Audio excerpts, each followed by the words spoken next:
ഇത് മാസ് മോട്ടോഴ്സിൽ നിന്നാണ് നമ്മുടെ ഹീറോൻ്റെ മാസ്റ്റർ എഡ്ജ് വണ്ടി. എൻജിൻ ഭാഗത്തു നിന്ന് ചെറിയൊരു സൗണ്ട് വ്യത്യാസമായിട്ടാണ് വന്നിരുന്നത്. അപ്പോൾ നമ്മളത് ചെക്ക് ചെയ്ത് നോക്കുമ്പോൾ ഉണ്ടല്ലോ, എൻജിനകത്ത് തന്നെ ഒരു ചെയിൻ ഉണ്ട്, ടൈം എൻജിൻ, ക്യാം ചെയിൻ എന്ന് പറയും.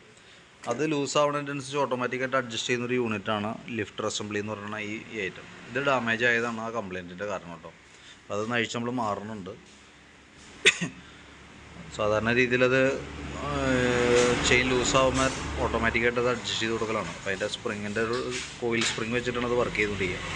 അപ്പോൾ ആ സ്പ്രിങ്ങിൻ്റെ ടെൻഷൻ പോയതാണ് എൻ്റെ കംപ്ലയിൻറ്റ്. നമുക്ക് ഫുൾ അസംബ്ലി ആയിട്ടൊന്നും മാറ്റാനായിട്ട് പറ്റുള്ളൂ. ഏകദേശം ഒരു 300 താഴെ നമുക്ക് അതിന് കോസ്റ്റ് വരുന്നുണ്ട് കേട്ടോ. പിന്നെ നമുക്ക് അതിൻ്റെ സർവീസ് ചാർജും വരും. അത് അഴിച്ച് മാറാമെന്ന് പറഞ്ഞാൽ ഈ മോഡിയ എൻജിൻ ഫുള്ളായിട്ട് അഴിക്കണ്ട, പുറമേ തന്നെ നമുക്ക് നിർത്തിയിട്ട് അഴിച്ച് മാറ്റാവുന്നുള്ളൂ. ഓക്കെ, അത് ശരിക്കും പറഞ്ഞ എഞ്ചിൻ്റെ അവിടെ നിന്ന് ശരിക്കും ചിലമ്പലായിട്ടാണ് അതിൻ്റെ കംപ്ലയിൻറ്റ് കാണാം. ഓക്കെ, ഞാൻ അതിൻ്റെ ഒരു എസ്റ്റിമേറ്റഡ് ഡീറ്റെയിൽസൊക്കെ വാട്സപ്പിലേക്ക് ഇട്ടേക്കാം.